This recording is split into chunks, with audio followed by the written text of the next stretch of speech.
इस समय आप लोग देख रहे हैं कि पश्चिम बंगाल टीएमसी और ममता बनर्जी की खूब चर्चाएं हो रही हैं। मुसलमान नेता भी ममता बनर्जी से दूरी बनाने लगे। आखिर क्यों? इसके बारे में बात करते हैं, जानते हैं। और देखिए, हमारा प्यारा भारत है, इसमें आप देखेंगे ये है पश्चिम बंगाल। कोलकाता इसकी राजधानी है और इसकी सीमा उड़ीसा, झारखंड, बिहार, सिक्किम, असम से लगती है। अंतर्राष्ट्रीय सीमा नेपाल, भूटान, बांग्लादेश से लगती है। और RN रवि यहाँ के राज्यपाल हैं। अब शुभेंदु अधिकारी मुख्यमंत्री बन चुके हैं। बीजेपी की सरकार आ चुकी है ना। विधानसभा में 294 सीटें हैं, राज्यसभा में 16 सीटें हैं, लोकसभा में 42 सीटें हैं। 88,752 वर्ग किलोमीटर में फैला हुआ है आपका पश्चिम बंगाल। पश्चिम बंगाल के हालिया विधानसभा चुनाव में तृणमूल कांग्रेस टिकट पर कम से कम 31 मुस्लिम विधायक चुने गए, जो पार्टी के 80 विधायकों का लगभग 40% है। सालों तक ममता बनर्जी को मुस्लिम समुदाय का मजबूत समर्थन मिलता रहा है। इस बात से बहुत कम लोग असहमत होंगे कि उनकी पिछली चुनावी सफलताओं में मुस्लिम वोटों की बड़ी भूमिका रही है। हालांकि तृणमूल विधायक दल में उभरे बड़े विभाजन ने यह साफ कर दिया कि अब इन मुस्लिम विधायकों में से कई ममता बनर्जी के साथ खड़े नहीं हैं। विधायक दल के नेता के रूप में रित बनर्जी के समर्थन में स्पीकर को लिखने वाले 58 विधायकों में से कम 17 विधायक मुस्लिम विधायक शामिल हैं इसमें। और इसे ऐसे कह सकते हैं कि पार्टी के आधे से अधिक मुस्लिम विधायक अब ममता बनर्जी से अलग खेमे में दिखाई दे रहे हैं। और इनमें से सबसे प्रमुख नाम कस्बा के विधायक और प्रभावशाली तृणमूल नेता जावेद अहमद खान का है, जिन्हें लंबे समय तक ममता बनर्जी के सबसे करीबी सहयोगियों में गिना जाता था। आंतरिक लोकतंत्र में कमी का आरोप लगा रहे हैं ये लोग। तृणमूल कांग्रेस का कोलकाता स्थित मुख्यालय तृणमूल भवन जावेद अहमद खान की ओर से उपलब्ध कराई गई जमीन पर ही बना था। भवानीपुर में भी ममता काफी हद तक उनके समर्थन पर निर्भर रही थी, लेकिन अब खान ने सार्वजनिक रूप से ममता बनर्जी से दूरी बना ली और पार्टी में आंतरिक लोकतंत्र की कमी का आरोप लगाया।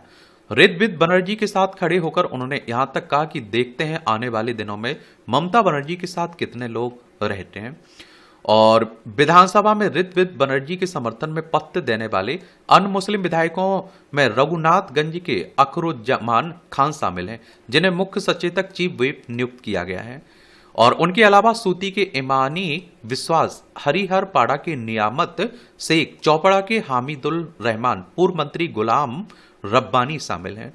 ममता बनर्जी के साथ बने रहने वाले मुस्लिम विधायकों की संख्या अब केवल 13 या फिर 14 बताई जा रही है।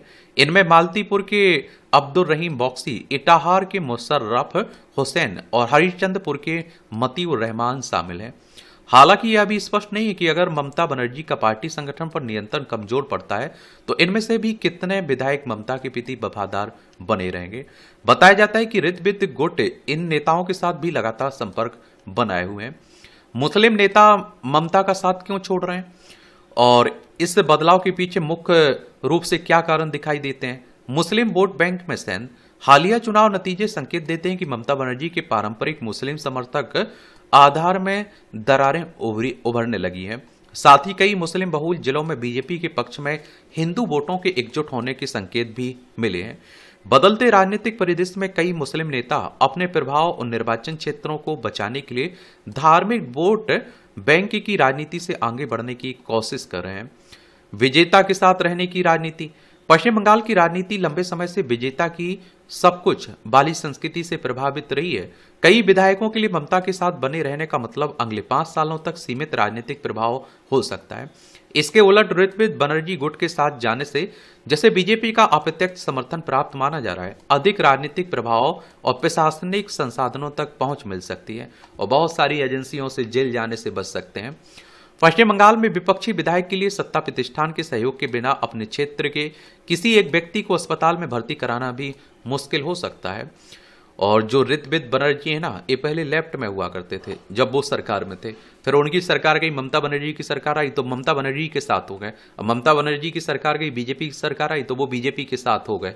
दिखाई ही दे रहे हैं एक तरह से। तो कई लोग होते हैं जो सुविधा की राजनीति करते हैं। जांच एजेंसी वो कटर। जावेद खान सहित कुछ नेताओं पर आय से अधिक संपत्ति और कोलकाता में बड़ी संख्या में अवैध निर्माण से जुड़े आरोप लग चुके हैं। ऐसी अटकलें हैं कि बीजेपी समर्थित राजनीतिक माहौल में ईडी और या सीबीआई जैसी एजेंसियों की संभावित जांच की आशंका भी कुछ नेताओं को ममता बनर्जी से दूरी बनाने का कारण बन रही है। जो शुभेंदु अधिकारी पश्चिम बंगाल के मुख्यमंत्री हैं, इनके बारे में तो आपको पता ही होगा।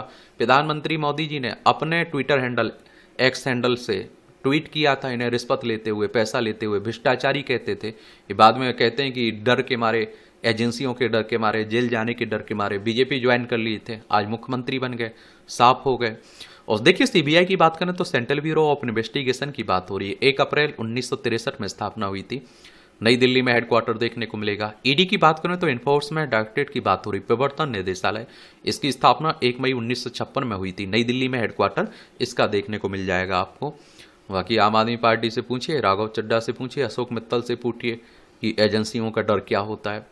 ममता के लिए मुश्किल समय माना जा रहा है। लगातार 15 सालों तक पश्चिम बंगाल की सत्ता में रहने के बाद हाल ही में हुए विधानसभा चुनाव में ममता बनर्जी की टीएमसी की हार हुई है और उसके बाद से ही ममता बनर्जी अपने राजनीतिक कैरियर की सबसे बड़ी चुनौती से जूझ रही हैं। विधानसभा चुनाव में पराजय के बाद पार्टी में तेज होती बगावत और इस्तीफों के सिलसिले को देखते हुए राजनीतिक हलकों में यही सवाल पूछा जा रहा है, तृणमूल कांग्रेस क्या आने वाले समय में टूट सकती है?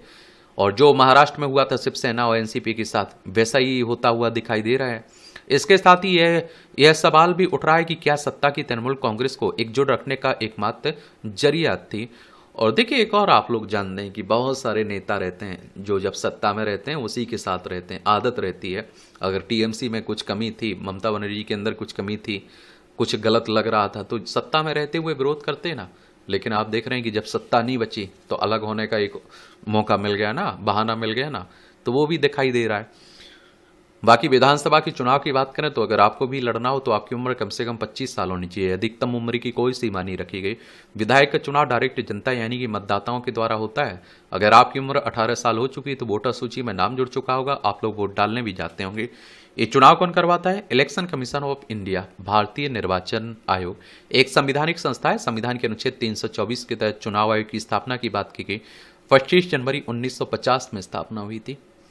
25 जनवरी को मतदाता दिवस मनाते हैं। नई दिल्ली में हेडक्वार्टर देखने को मिलेगा। सुकुमार सेन पहले मुख्य चुनाव आयुक्त थे। धन्यवाद।